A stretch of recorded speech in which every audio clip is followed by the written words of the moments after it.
بسم اللہ الرحمن الرحیم۔ شروع اللہ کے نام سے جو بڑا مہربان نہایت رحم کرنے والا ہے۔ میری نئی شادی ہوئی تھی، میں بہت خوش تھا۔ اللہ نے ویسی ہی ہم سفر عطا کی تھی جیسی چاہتا تھا، سمجھنے والی، کیئر کرنے والی۔ ہم دو بھائی ہیں۔ بڑا بھائی اپنی فیملی کے ساتھ الگ رہتا تھا اور امی میرے ساتھ رہتی تھی۔ بابا 2 سال پہلے دنیا سے چل بسے تھے۔ اب میری فیملی میں ہم 3 لوگ تھے۔ میں، میری بیوی اور امی۔ میرا سارا وقت بیوی کے ساتھ گزرتا۔ آفس جاتا تو وہاں سے بھی فون کرتا اپنی بیوی کو، حال پوچھتا۔ نیا سفر تھا، ہم سفر کے بنا اداس ہو جاتا تھا۔ صبح جب آفس جاتا تو امی اپنے کمرے میں بیٹھی قرآن پاک کی تلاوت کر رہی ہوتی تھی۔ رات کو آتا تو امی کو سلام کر کے سیدھا اپنے کمرے میں چلا جاتا۔ میری صبح شام ایسے ہی گزرنے لگی۔ امی سے ملنا، امی کے پاس بیٹھنے کا وقت ہی کہاں ملا کرتا تھا۔ میں کھانا بھی اپنے کمرے میں کھایا کرتا تھا۔ ایک دن امی مجھے کہنے لگی، اوئے میرے پتر، اپنی ماں کا حال بھی پوچھ لیا کر، ہفتہ ہفتہ مجھ سے بات بھی نہیں کرتا تو۔ میں ہلکا سا مسکرایا، امی آپ کو تو پتہ ہی ہے۔ لیکن جب میں نے کہا کہ میں تھک گیا ہوں تو امی نے مجھے آرام کرنے کا کہا۔ بیوی کہنے لگی، یار دل کر رہا ہے برگر کھانے کو۔ میں نے گھڑی کی طرف دیکھا تو ٹائم تو دیکھو 10 بج رہے ہیں۔ بیوی مسکرا کر بولی، تو کیا ہوا، جاؤ لے کر آؤ۔ میں جب کمرے میں سے باہر آیا تو دیکھا امی خود ہی اپنا گھٹنا دبا رہی تھی۔ شاید ان کو بہت درد تھا۔ میں نے اگنور کر کے بائک سٹارٹ کی۔ امی نے پوچھا، کہاں جا رہے ہو اس ٹائم میرے بچے؟ میں بولا، امی وہ سویرا کے سر میں درد ہے، اس نے کھانا نہیں کھایا، بس اس کے لیے برگر لانے جا رہا ہوں۔ امی نے ٹھنڈی آہ بھری، تو اس کو ڈاکٹر کے پاس لے جاتا نا۔ جب میں نے جانے لگا تو امی نے کہا، اچھا میرے گھٹنے میں درد ہے، آتے ہوئے کوئی دوا لیتے آنا۔ میں بازار چلا گیا۔ برگر کی دکان پر کافی رش تھا۔ وہاں ایک دوست مل گیا، اس کے ساتھ گپ شپ کرنے لگا۔ اتنے میں برگر تیار ہو گیا۔ برگر لے کر گھر آ گیا۔ امی نے لنگڑاتے ہوئے دروازہ کھولا۔ میں نے بائک کھڑی کی، کمرے میں جانے لگا تو امی نے پوچھا، بیٹا میری دوا نہیں لایا؟ میں نے سر پہ ہاتھ رکھا، او امی بھول گیا، ابھی لے کر آتا ہوں۔ امی مسکرائی، نہیں بچے تم آرام کرو، کل لے آنا۔ سویرا برگر کھانے لگی، میں موبائل پہ گیم کھیلنے لگا۔ امی شاید اس رات درد سے تڑپتی رہی، لیکن میں بے خبر رہا۔ دن گزرنے لگے، میں امی سے دور ہوتا چلا گیا۔ ہفتے میں ایک بار کبھی امی کا حال پوچھ لینا، ورنہ امی کے کمرے میں کب جاتا تھا میں۔ اور بڑا بھائی، وہ بھی امی سے ملنے بھی نہیں آتا تھا، جبکہ گھر بالکل پاس تھا۔ بھائی کا بھی، وہ اپنے بیوی بچوں کے ساتھ خوش تھا۔ اکثر امی مجھ سے پوچھا کرتی تھی، وکاس پتر تیرے بھائی کا کیا حال ہے، وہ بیچارہ پتہ نہیں کن مصیبتوں میں پڑا ہوا ہے۔ امی افسردہ لہجے میں کہنے لگی، کل دیکھا تھا اس کی داڑھی بڑھی ہوئی، بال بکھرے ہوئے۔ وکاس پتر اپنے بھائی سے پوچھنا، سب خیر ہے نا؟ امی تڑپنے لگی، اللہ میرے بچوں کی مشکلیں آسان فرما۔ میں تھوڑے سخت لہجے میں کہا، امی اس کو آپ کی تو پرواہ ہے نہیں، آپ بس اس کے گیت گاتی رہتی ہو۔ ماں مسکرائی، ہائے میرے بچے، بہت سیدھا سا ہے وہ، بس فکر کرتی ہوں اس کی، وہ خود پریشان ہوگا اس لیے نہیں آتا ہوگا میرے پاس۔ میں غصے سے بولا، پریشان نہیں ہے، اپنے سالے کو نئی بائک لے کر دی ہے، اس نے 1.5 لاکھ کی، پریشان کہاں سے؟ ماں چپ ہو گئی۔ میں محسوس تو نہیں کر پایا، لیکن امی ہر گزرتے دن کے ساتھ کمزور ہوتی جا رہی تھی۔ خیر دن گزرتے گئے۔ جس کمپنی میں میری جاب تھی، انہوں نے مجھے دوسرے شہر بھیجنے کا پلان بنایا، مجھے وہاں نیا گھر دیا۔ میں بہت خوش تھا، سویرا کو بتایا۔ سویرا خوشی سے جھومنے لگی۔ امی آہستہ سے چلتے ہوئے میرے پاس آئی، پوچھنے لگی، کیا ہوا، شور کس بات کا ہے؟ میں مسکرا کر بولا، امی کمپنی کی طرف سے مجھے گھر ملا ہے، گاڑی بھی دیں گے دوسرے شہر میں، 5 دن بعد ہم کو جانا ہے۔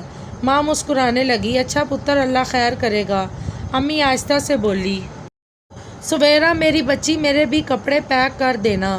میں امی کی طرف دیکھ کر بولا، امی آپ نہیں جا رہی ساتھ، ابھی صرف میں اور سویرا جا رہے ہیں، بعد میں آپ کو بلوا لیں گے، آپ تب تک بھائی کے پاس رہیں۔ امی کے چہرے پہ ایک اداسی چھا گئی۔ اچھا پتر، کوئی بات نہیں، مجھے پھر अपने भाई के घर छोड़ आ।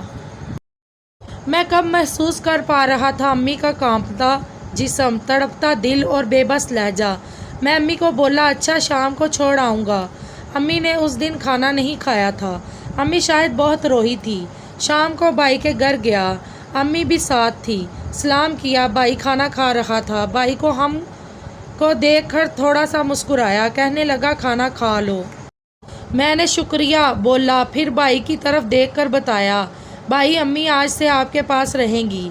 भाई चुप रहा, फिर बोला, क्यों भाई, तुम थक गए हो क्या? मैं प्यार से बोला, नहीं भाई, असल में मुझे जॉब के सिलसिले में दूसरे शहर जाना पड़ेगा। कुछ महीने बाद मैं ले जाऊंगा अम्मी को। भाई अम्मी की तरफ देखकर तर्ज करने लगा, हाँ हाँ, अब मुझ पे ये बोझ डाल जा, मैं तो खुद बहुत तंग हूँ। भाई तू ले जा साथ ही।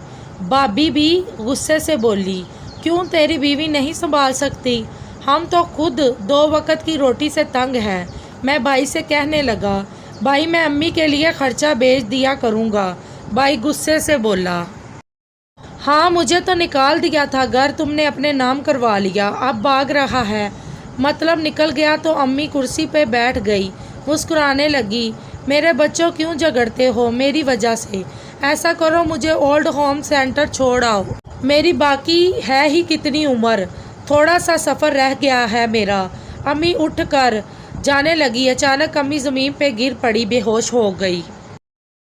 हम जल्दी से अम्मी को अस्पताल ले गए। डॉक्टर ने मुआयना किया, बताया इनको ये दूसरा हार्ट अटैक आया है। क्या कोई परेशानी है? घर में कुछ टेंशन ली है इन्होंने?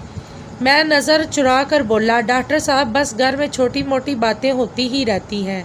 अम्मी बेहोश पड़ी थी, मैं भी पास खड़ा था। जब अम्मी को होश आया तो अम्मी से कुछ बोला ना जा रहा था, शायद फालिज का अटैक भी हुआ था।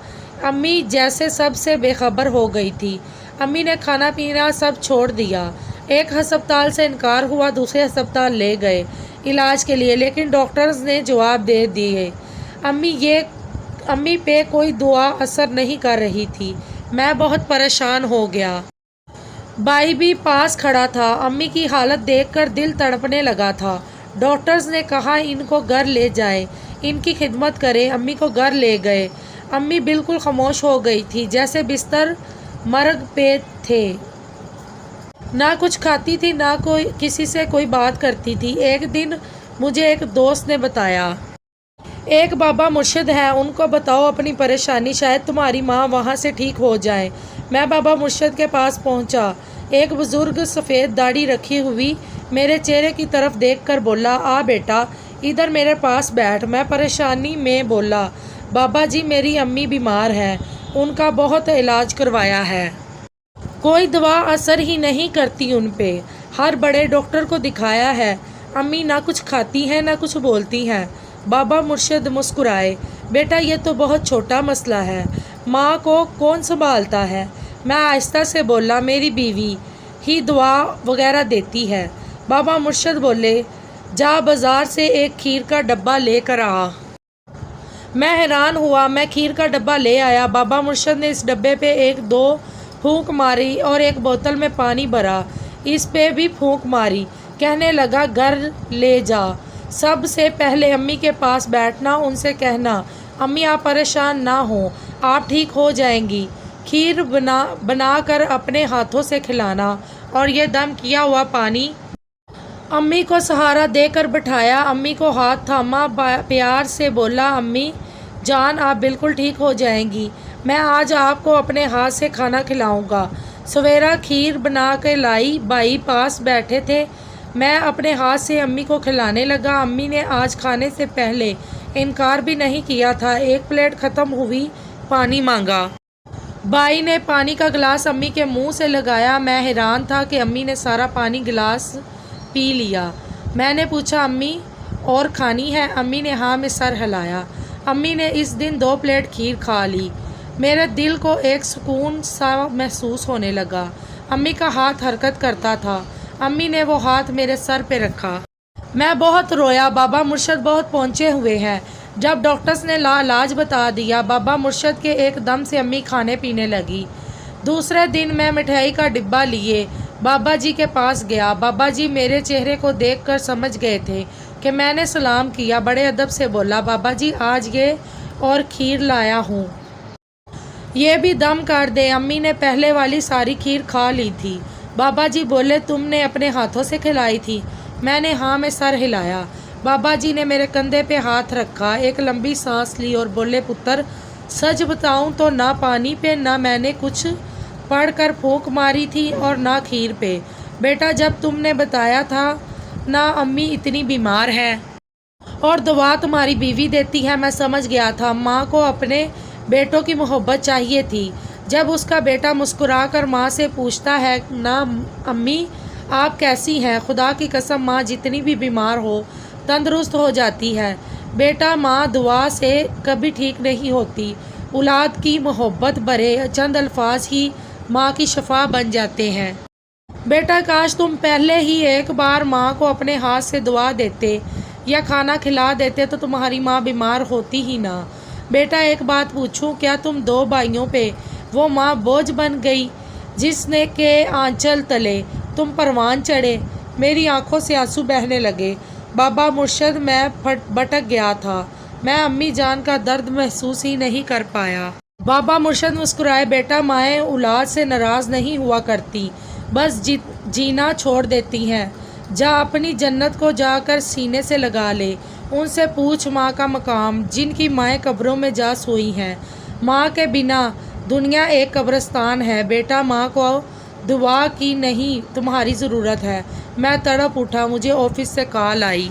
आप कब जा रहे हैं दूसरे शहर? मैंने इनकार कर दिया, मुझे अब अम्मी के साथ रहना था। मैं और भाई अम्मी के साथ रहने लगे। 2 साल गुजर गए थे।